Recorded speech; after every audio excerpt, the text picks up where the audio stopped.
Hello and welcome to FPL Mate, your best mate for fantasy Premier League content for the 2023-24 season. My name is Dan, and today I thought we would try and see if we can fit Erling Haaland into the same team as a man known very well as the king of FPL. We are of course talking about Mo Salah. How can we fit both of these guys into one team without ruining the rest of the team? How can we make a decent team this way? Well, today we're going to do exactly that. So if you do enjoy this one, please do drop a like, do subscribe if you are really serious about your FPL content. Let's get started and show you this team. Okay, so we have spent 100 million of the team value. So, yeah, a lot of money has gone into this. Nothing in the bank for this one. We are going to suggest some alternatives at the end. But let's start off in goal with Aaron Ramsdale. So, we have gone for Ramsdale in goal. He is probably the most popular goalkeeper pick among the top FPL managers at the moment, and for good reason. He makes a lot of saves, and it does seem like there is going to be some clean sheets in these opening three fixtures for Arsenal. Forest, Crystal Palace, and Fulham are three teams that don't typically score too many goals, and with Arsenal getting a lot of their defensive players back in the team, you know, the likes of Saliba is going to be back. Zinchenko is fully fit now. We've got Declan Rice now coming into this Arsenal team as well. It's hopefully going to be a little bit more solid defensively, and we're going to pick up a few save points from Ramsdale as well. Whether they're going to be camera saves or not is a different question. So definitely a good goalkeeper to go for. Into defense, we have got Trent Alexander-Arnold. Guys, you thought I was going to make a team and not also include Trent Alexander-Arnold? Not happening today. Although it would be a lot easier to make this kind of double premium Salah and Haaland kind of team without Trent, I feel like that would be cheating a little bit. So we have got Trent in this team as well, but I am going to suggest later on how you can maybe spread the money a little bit further by removing Trent from this team. But right now, I do still feel like he is almost an essential player to own in FPL. He's just so creative in this new midfield role, and he's going to be on those set pieces as well. I don't think Szoboszlai is going to take the set pieces away from Trent. Trent has not really put a foot wrong in this regard. So yeah, he's probably still going to be on all of those set pieces, taking those corners, taking free kicks, being very, very creative every game and picking up FPL points as if he were a midfielder. Lots of assists, but also getting those 4 clean sheet points per clean sheet. And I feel like with Liverpool at the end of last season, we really saw an improvement in their defence. So I think clean sheets are going to be far more available to Liverpool this season than they were perhaps for the majority of last season. Next up, Pervis Estupiñán, a player who is never leaving any of my FPL drafts. Estupiñán is currently actually the second most picked player in FPL right now, and for good reason, guys. Amazing opening fixtures against Luton, Wolves, and West Ham. There should be a good opportunity for 3 clean sheets in 3. But what's great about Estupiñán is that he also is really good in attack. We've spoken about him a little bit before, but yeah, super strong attacker. Flies up that left wing, takes shots on, hits on the break, takes passes on, and passes to teammates in and around the box as well, crossing to the other side of the pitch. Is just a very, very good player to have in your team. And we're going to finish off the defense with Botman, and we do have to cut some corners somewhere and go for some cheaper players, and that's why you're seeing a 4.5 million defender in here. Now, Botman, I know the fixtures in the next kind of 4 game weeks, the initial 4 game weeks, they're not amazing, but we have got another defender on the bench that we're going to get to shortly, who actually rotates really well with Botman. You know, when Botman kind of has a bad fixture, then the other defender does have a good fixture, but we'll talk about that in a moment. Into midfield, we have, of course, got Mo Salah as promised.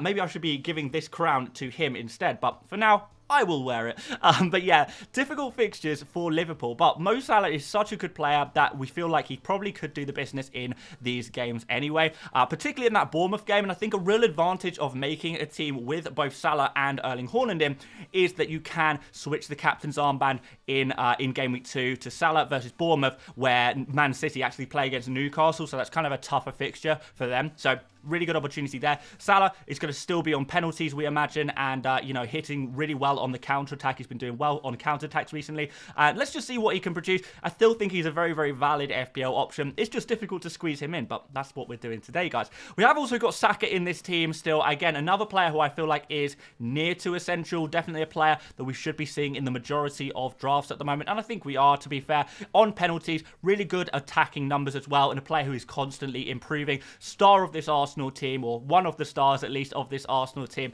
and he is a player who is going to be getting close to 90 minutes every game week, so a nice safe player. And something that I should say is because we do have to cut corners a little bit in this team and go for some cheaper players. It does mean that some of the players we pick are a little bit riskier, so it is very useful to have safe players like Saka. And another safe player I've gone for is James Maddison, the new Spurs signing. I think he is a decent pick, and I particularly like him after game week 2. So from game week 3 onwards, we have got some really nice fixtures from Spurs. They've got a couple of newly promoted teams that they're going to play, but they play Bournemouth and then Burnley, and then we've got a couple of easy fixtures after that as well, which is going to be pretty nice. I think he'll be on some set pieces. I think he's going to be very creative in this team, and we do see in this kind of Postecoglou system for Spurs, the 2 centre mids actually have a lot of kind of goal scoring work to do. It's not like a defensive midfield or a box-to-box midfield in the classical sense.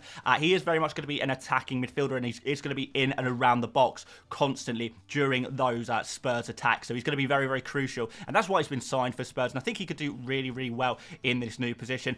He is obviously a player who is Premier League proven, FPL proven, a player who's been very good in FPL in the past, and only 7.5 million. That's not too bad at all, really, as long as you have that little bit of faith in Tottenham Hotspur. Next up, Kaoru Mitoma, and definitely a player who is in a lot of drafts as, again, a very, very popular player for good reason. Really nice, cheap 6.5 million price tag. Phenomenal fixtures there, which means it's just pretty much a very obvious pick for you guys to go for. Can he be a little bit more better with his kind of output next season?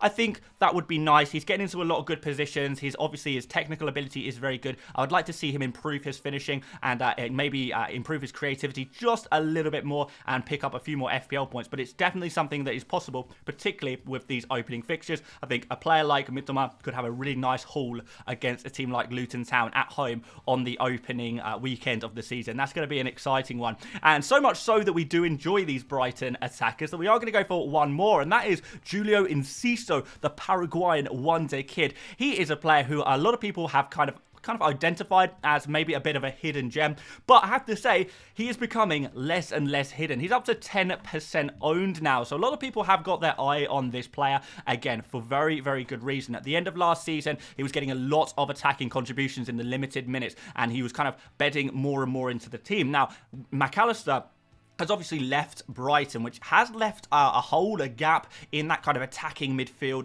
position, which I think Enciso is kind of primed to fill in. So we could see Enciso playing behind the striker, playing off the striker, and getting lots of opportunity to score goals. We saw, in particular, at the end of last season, that Enciso was possibly the player with actually the best goal threat in that entire Brighton team. So very, very impressive stuff from him. Can also play on either wing as well if he needs to. Can technically play as a central striker as well. Not sure how often that will happen, but it is definitely a possibility for him. So lots of opportunities for him to play in different positions. I don't think he is 100% nailed on, but I think that De Zerbi will be very keen to give this guy opportunities because he clearly deserves it. Moving up front, we have got Erling Haaland. Like I said, guys, this is going to be a Salah Haaland draft, so we do have to have both Salah and Haaland. And yeah, again, a player who is going to be captained most game weeks, incredible goal scoring record for Man City that we expect to possibly improve upon this season. Wouldn't be surprised if he broke that goal scoring record again. And in these opening fixtures, we look at Burnley, we look at Sheffield, we look at Fulham as well there, and you do feel like Erling Haaland is probably going to score 6, 7, 8 goals just in these opening 4 fixtures. So definitely an essential player to have. But again, like I say, that game week 2 fixture against Newcastle, that is the one kind of, I guess, chink in his armour this season. And I feel like Salah does compensate for that. So that's a good reason to go for these 2 players. And we're going to finish off the attack with Wissa. So again, we do have to cut some corners. If you're going to have Salah, if you're going to have Haaland, both in the same team, you can't have expensive players everywhere else on the pitch. That is just the nature of the deal that we are dealing with. So yeah, we go for Wissa, and Wissa is a player who is going to be playing as the central striker for Brentford. I've spoken about him a little bit over the last couple of videos because I do think he is definitely one of those differentials and a player who is being overlooked by a lot of people. I've even seen people in the comments saying, "Oh, Dan, stop talking about Wissa. He is my hidden gem. I don't want people to know about this guy." I'm so sorry, guys. I do have to shout him out because I do feel like he is the best 6 million forward to go for right now. And I have to say, these these fixtures for Brentford look really, really nice. And if we are cutting corners and we have to remove Mbumo from the team, then we are going to have to try and find another way into the Brentford attack. And I think Wissa does that very effectively. So when Brentford play with a front three, we're going to see Wissa in the centre and Sade and Mbumo either side. And when Brentford play against those tougher teams, line up with two strikers, that is going to be Wissa and Mbumo. So Wissa is always the central striker in the absence of Tony. And he did that very, very well at the end of last season. No real reason for that to change unless, of course,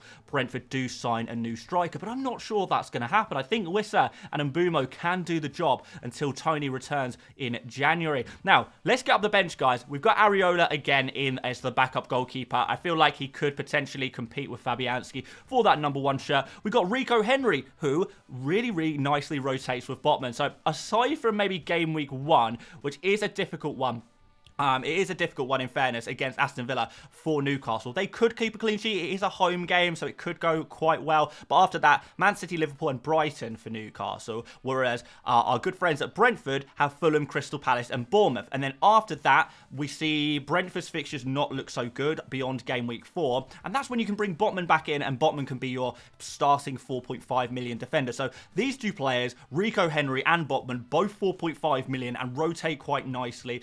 In an ideal world, we would perhaps be spending 5.5 million on our third defender in our starting 11. But again, gotta take out the money somehow in order to put it into Salah. We have got Baldock as our 4 million defender here as well. George Baldock is the right wing back for Sheffield United. Got a couple of goal returns last season in the Championship and seems to be fairly nailed on as well. So really nice that we do have a nice 4 million defender available to us. And I think right now he is my favourite 4 million defender. I feel like he is the guy to go for in that position. You could arguably even play him in this opening fixture against Crystal Palace at home if you think there's any chance that Sheffield United might start their Premier League campaign with a clean sheet. There's absolutely no reason to not actually start Baldock instead of Botman, and maybe that covers this one dodgy fixture where Newcastle play against Villa and Brentford play against Spurs. So that could work for you potentially. I mean, I've got Semenyo as well, who I do feel like right now, before Balogun gets a move to a Premier League club, assuming he does get a move to a Premier League club, Semenyo is probably the 4.5 million forward most likely to get the most points of all of the players in the same price category. So let's see what happens there. But at the end of the day, your third forward is not going to matter too much. They're just there to sit last on your bench. And if you desperately need them, maybe they can contribute with 1 point. But a player with potential and definitely someone who could do quite well in the future. But he's not quite come off for him yet. Let's see how it goes in the new season. But yeah, I could genuinely see Semenyo coming in and starting games at some point or another. He has the talent and ability to do that. So yeah, there we go, guys. Let's quickly make some suggestions before we put the captain's armband on you-know-who.